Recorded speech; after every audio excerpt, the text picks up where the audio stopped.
What's happening, folks? Back with another reaction, back with some more The Cure, and we're returning to the top 1984, though again, this is the 2006 remastered version. Thank you again to Phil for providing the goods in this larger journey. And yes, the next track is The Wailing Wall, or is it just Wailing Wall? I don't know if there's the definite article. No, it's just Wailing Wall. But yes, my mind, of course, goes to the, I think technically retaining wall, I think more formally the Western Wall, that is often referred to as the Wailing Wall, though I think narrowly that relates to a very specific segment of it, which I think it's a limestone wall, but which is used for Jewish prayer. There are different names for it depending who you ask, meaning I think Muslims refer to it as the Barak Wall, I think. Nevertheless, it's in the old town or old city of Jerusalem, which is a small, like, square-shaped area in the larger metropolis of Jerusalem. Thus, it's a place that holds very special significance for different cultures and religions, and of course is in one of the most politically, religiously, and culturally contested places on planet Earth. Of course, it could relate to other walls of ritual or religious significance, but on the surface my mind goes to the place which is most widely referred to by that phrase.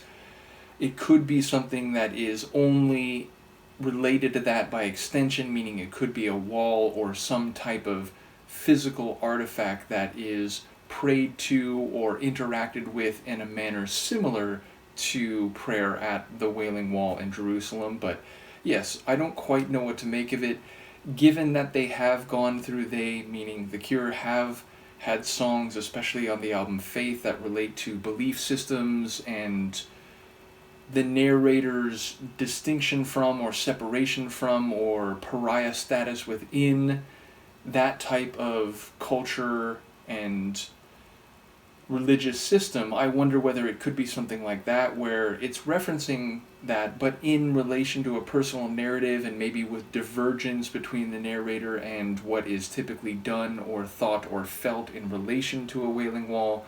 In any case, I'll see what I can catch on a first listen. Luca is very intrigued as well. This is The Cure. The track is Wailing Wall, and it's from their 1984 album, The Top.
might be on repeat. It is. So yes, it seems very specifically related to the actual Wailing Wall in Jerusalem, and although it might not be as direct in its critique or assessment as a song like Propagandi's, oh, what's the name of it?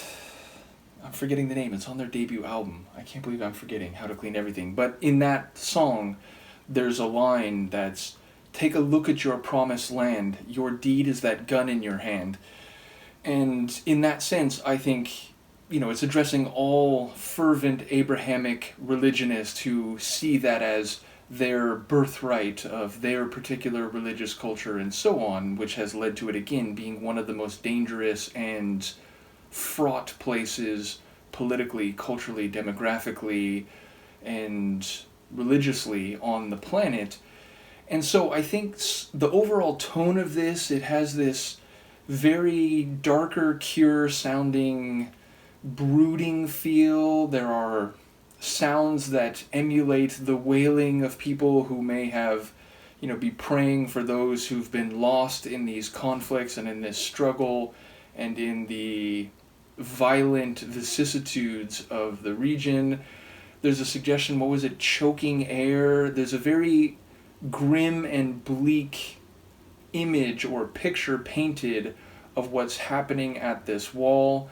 Oh man, there was one or two other lines that I was trying to think of, or that I was trying to recall once we got to the end here that I'm now blanking on. But yes, it sounded like it's referencing the pain, the death, the fighting, the tragic reality of this place that again is referenced as a promised land, as a holy land, as a land that is blessed beyond normal places. So yeah, it feels like there is a bit of that ironic and critical assessment in the track, even if again it's a bit less on the nose than compared to that song. I think it's Haile Selassie, Up Your Ass, which, it's the nature of punk rock songs is to be very direct and in your face about criticism that they make. But to be fair, again, that song, it's taking a shot at everyone who sees a place like that as their birthright, where, other people are to be considered second-class citizens or kept out. And I think that applies no matter which angle or which side you're looking at it from. But yeah, so I feel like there's an ambiance, like we start with a sort of live crowd type of sound. I really was picturing worshipers, at the Wailing Wall, and then again, I don't know what was making those sounds, but it did have a very wailing type quality. I don't know if that was a guitar with distortion or effects on it, or if it was some other instrument. I did actually wonder if there was some Levantine, meaning from the Levant, instruments, because it had a very processual feel, like the sort of rhythmic tapping and like hand drums or something, which feels like a religious procession to the Temple Mount, to the Wailing Wall, and part of a larger religio-cultural ritual, which again, depending on which angle you're looking at it from, or if you have a dog in that fight, so to speak, you might consider more appropriate or not.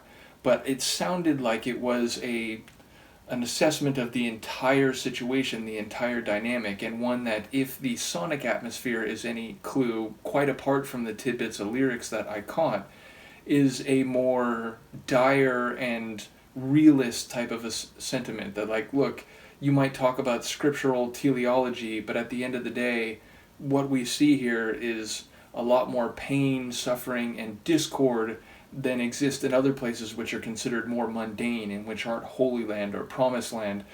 So yeah, be curious to hear what people have to say about this one. And again, I think it's impressive that a essentially synth pop or rock, like synth rock type of band is approaching some of these issues which are heavy and dark. Maybe it's not quite on the like gritty intensity of Soft Cell or the direct caustic lyrics that you get from some punk bands that commentate on these issues and these human problems, but it's a subject matter that I wouldn't necessarily have suspected from The Cure before I began this deep dive. Now again, going into this deep dive, Close to Me, Just Like Heaven, these were a couple of the tunes I knew from them, and I've certainly learned that they have much darker sounds in their catalog than those songs that I was at least vaguely familiar with. But I still would not have predicted again that they delve into heavy subject matter, darker psycho-emotional attitudes, feelings of despondence or resignation, and lyrics about drowning and bodies being pulled from rivers and so on. So yeah, it's been a very eye-opening experience to go through The Cure's catalog. Looking forward to much more, including a track like Just Like Heaven, which I believe is still ahead of us chronologically. But yes, their range, like atmospherically, stylistically, it has already impressed me by this point. So looking forward to more. Luca agrees, even if she's sleeping for now. Let me know what you think, and I will see you next time. Peace.